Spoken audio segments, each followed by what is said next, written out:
letting God's word work, allowing it to work, paving way for the word of God to work for you. Now this is very important, because your life, from the day you give your life to Jesus Christ, you accept Jesus Christ as your Lord and personal Savior. Please give me your spirit. You accept Jesus Christ as your Lord and personal Savior. From that moment, from that day, your life is designed, a program to advance. I'm not hearing somebody. Your life is designed, is programmed, and designed to advance. Amen. From the day you say, Jesus, come into my life, your life is programmed and designed to advance. And advancement is from glory to glory. Amen. And anything that is short of that is not of God. Anything that is short of this is not the will of God. Anything that is short of it, it is not of God. The moment you give your life to Jesus Christ and accept Jesus as your Lord and Savior, there is something that happens we don't understand. And the reason is because we live in the flesh. So because we live in the flesh, we don't understand. So we think that all that we see is all that is there. You understand this? When you get born again, you receive Jesus Christ as your Lord and personal Savior. What you receive is the life and nature of God. Listen, what makes God God?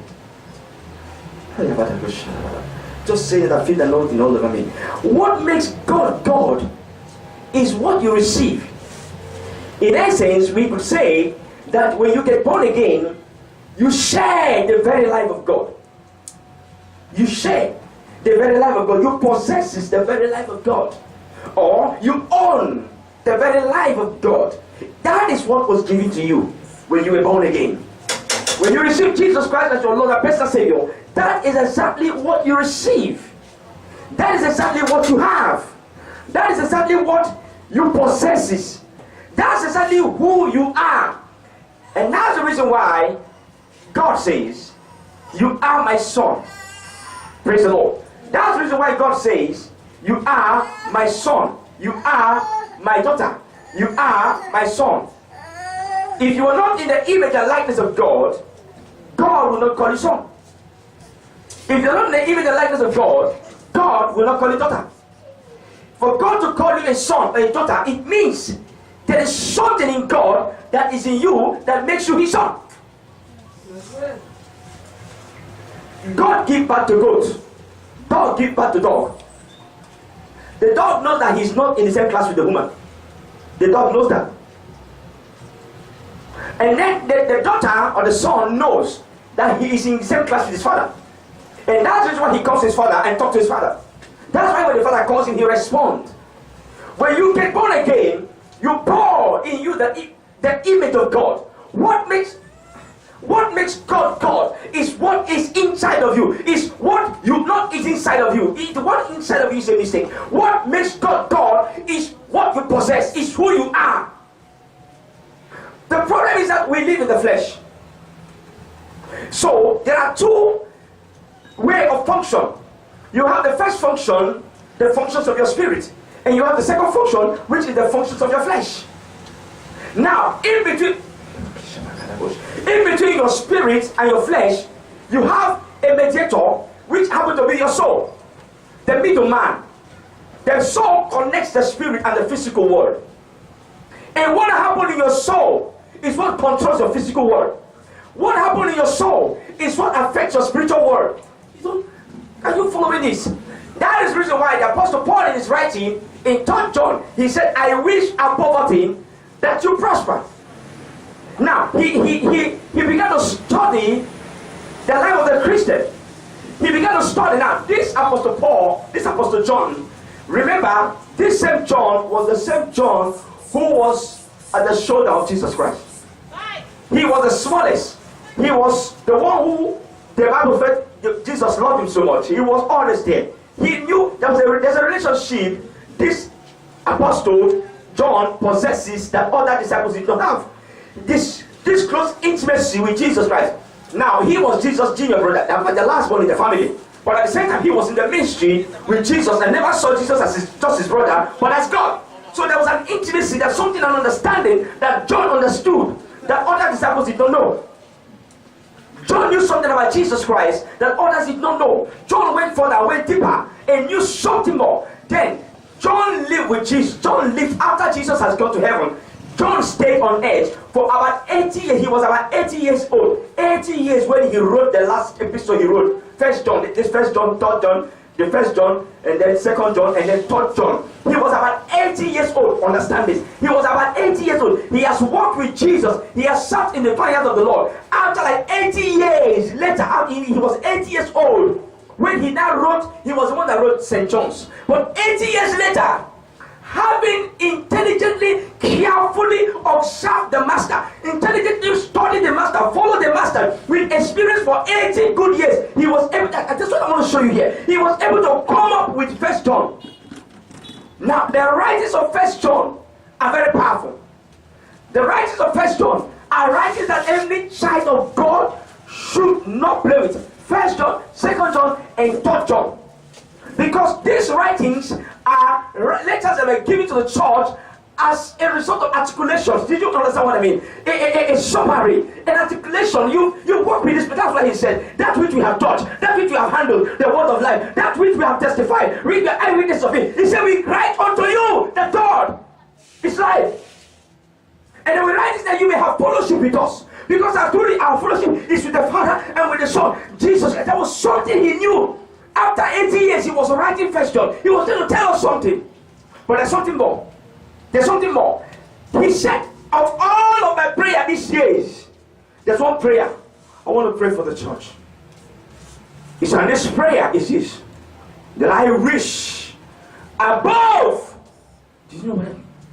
Above all things, of everything I have carefully studied, of every prayer I have prayed for the church, of everything, this is like an advice of an old man who is about to die. You don't pray with his advice. He said, I wish above all things that thou mayest prosper. Understand the construction. That you prosper and be in health.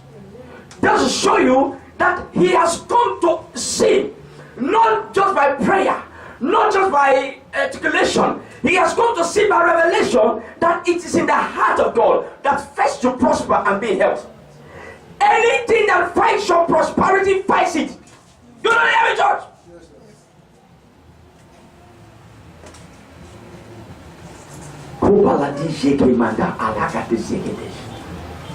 Do you serve a poor God? Haven't you read about Solomon? God told Solomon face to face. He said, you haven't asked for the riches, but I give you riches and honor. Did Solomon ask for it? No, but God gave him riches and honor. Riches. Riches. It's a clear picture that God does not want his children to be in the place of lack. And I prophesy upon your life, every satanic witchcraft activity that wants to keep you in lack, today I terminate it in the name of Jesus. The louder your amen, the better. I terminate it in the name of Jesus.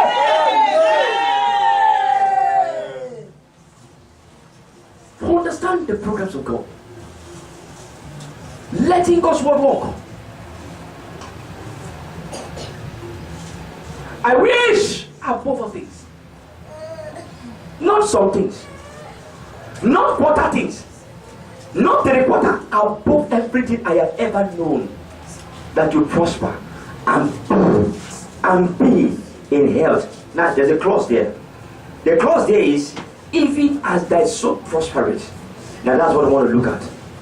The word of God, please follow me. Hello. The word of God does not work in your spirit. The pastor, what does that mean? What does that mean? The word of God does not work in your spirit. The word of God does not work in your body.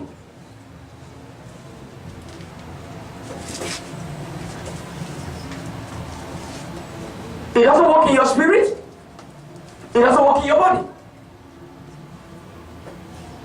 You see, we need to adabushi and need to kibala gidondo ko paradisia akatas.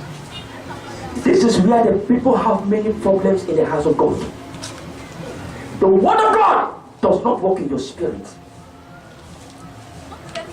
The word of God does not work in your spirit. The word of God does not work in your body. You say, Pastor, what are you saying? Let it. The word of God impacts your spirit. It doesn't work in your spirit. It impacts it. You know what is called impartation? Praise the Lord. You know what is called impartation? When something is imparted to you by force, and all of a sudden the thing makes you become what it is. That's what the word does to your spirit. That's what the Bible tells you. As we open face, behold the glory of the Lord. So we are changed. That's what it does to you. It doesn't work. It changes you. The word of God doesn't go through process of working in your spirit. It goes through. It just goes in your spirit and changes you. It changes you. That's why when a man confesses the Lordship of Jesus, he changes. The word of God didn't work. The word of God impacts life into him. So are you catching this in? He's born again. He's not working. It's an impartation. That's why Paul said, I came to that I might impart unto you some spiritual gift. The word impacts your spirit. It doesn't work in your spirit. It impacts your spirit. And your spirit is imparted. For example, when God wants to give you power, He doesn't send His word to work it. He sends His word to you. And the moment the word comes inside of you, you become a power machine. It impacts you. It makes you what it talks about. It makes you what it talks about. The word generates your spirit and makes you what it says. Follow me this. So, God does not have any problem with your spirit. Because as you're hearing the word of God, your spirit is being impacted. So God has no problem dealing with your spirit. And that's why when you ask God for money, He tells you it is done. And then He forgets you. When He tells you it's done, He has impacted your spirit with the money. The money is in your spirit. And next time you ask God for money, He doesn't talk to you anymore. Because He has impacted your spirit has been changed. The money you need, you now have it in your spirit. Follow this child of God. You know the Bible told us, the scripture said, work out your salvation. Work out your salvation with fear and trembling. Salvation is being worked out. There's something you need to work out. And that is process. Where the process we are in. Because when you know how this is work, you will never be poor. You are the manufacturer of wealth. You are a wealth manufacturer. The material with which you use to manufacture wealth is the word of God that you receive on a daily basis. The material you use it to manufacture things is the word of God that you receive. Each time you read the word of God, you receive material to manufacture what you need. But when you don't know how to manufacture, that's what the problem is. You have a machine, you have a material, but you don't know how to operate the machine. That's the problem. That's what the problem is. That's the knowledge that the many students are lacking. You have a machine, a good machine. You have materials, but you don't know how to operate it. Follow this and get it. So when you're born again, God impacts your spirit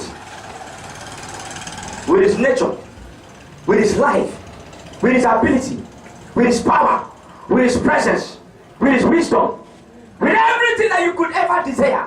The Bible says all things are yours. God cannot lie. God told us that all things, not some, are yours. God cannot lie when He says all things are yours.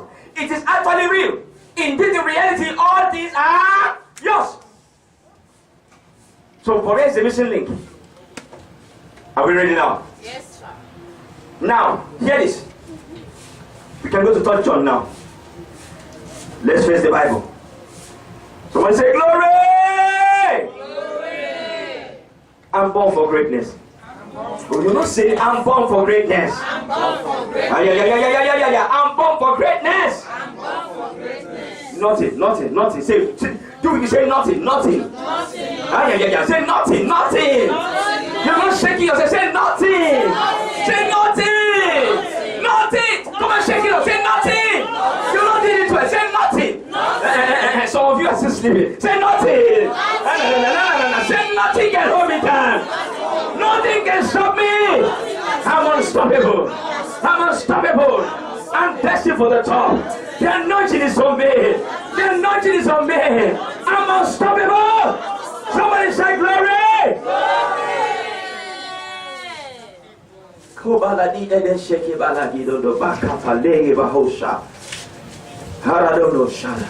The word works. Listen to me. I said, when you get a hold of the word, nothing can stop the word in you. Is he having some issues? It's because the word hasn't taken its place. When the word takes its place, you just know. Because I know. I know. It's working out for my good. It's working out for my good. I didn't hear you. Amen. Amen. Third John. Letting the word walk. So how do we do that? How do we let the word walk? How do we let the word walk? Praise the Lord. Hallelujah. How do we let the word walk? Praise the Lord. Hallelujah. 3 John 2.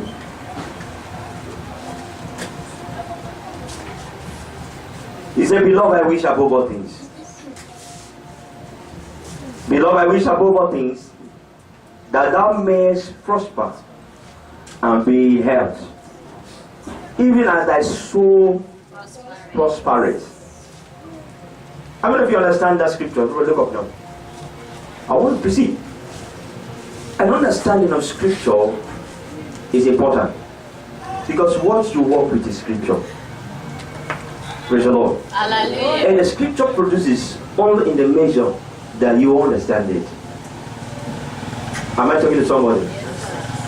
So, what do you think you understand when he said, I wish above all things that thou may prosper and be in health, even as your soul prospereth? What do you think he's saying? Can anybody say anything? What do you think he's saying? What do you think he's saying?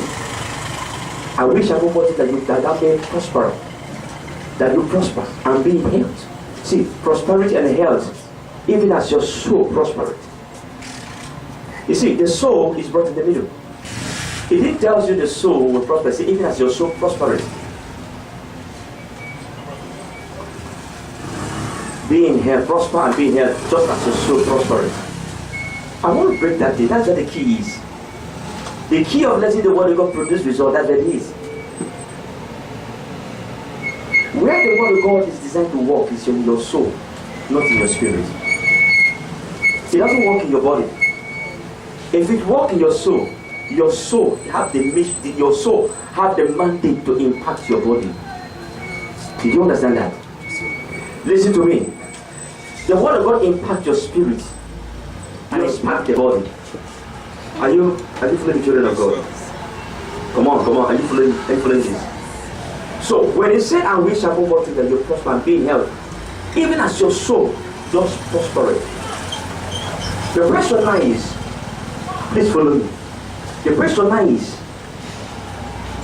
how do the soul prosper? That's another question. Now follow me. Your prosperity and your health and your success as a child of God is in the measure that your soul prosper. Now what does that mean? When you receive the word of God, your spirit is imparted with the power of the word of God. Your spirit becomes, for example, God said, be healed. If you're sick, and God said, be healed. Immediately your spirit becomes healed. But your flesh that is carrying the problem does not get healed immediately sometimes. Now, in between your spirit that has received and the flesh who is to receive last, there is a man that needs to receive health, that needs to receive that word also, which happens to be the soul. Man is a three-compartment human being. You need to understand this. Man is a spirit who lives in the soul. Sorry, he is a spirit that has a soul but lives in the body. The body is not the man. Listen to me, children of God, this is important. The body, this your body is not the man, it's not you. Your body, this one is not you. The real you is that you're functioning in two worlds. Do you know you're functioning in two worlds? In two worlds, you function in two worlds. You function in the physical world and also function in the spirit world. You need to understand this. Most of the major battles that we fight, they're not physical, they're spiritual. All the time we lose battles, it's not physical, it's spiritual. All the time we fail, all the time we have disappointment, it's not physical, it is spiritual. Whatever you're seeing physically is just a manifestation of what is going on in the spirit. And that's why the Bible admonishes us to walk in the spirit. So we're living in the world. He said if you live in the spirit, because you're born again, he said walk in the spirit. So God knows we live in the spirit. So he asks us to walk in the spirit. That's where the real life is. That's where the real success is. That's where your greatness and your victory comes from. It's from the spirit. Now, like I said, when you're born again, your spirit has been impacted with the life and nature of God. Your spirit, if there would have been a machine to test around God and you would have seen in reality that your spirit is no different from God's spirit. That's why Corinthians said that he that is joined to the Lord is one spirit. He didn't say it's two spirits. So you are one spirit with God.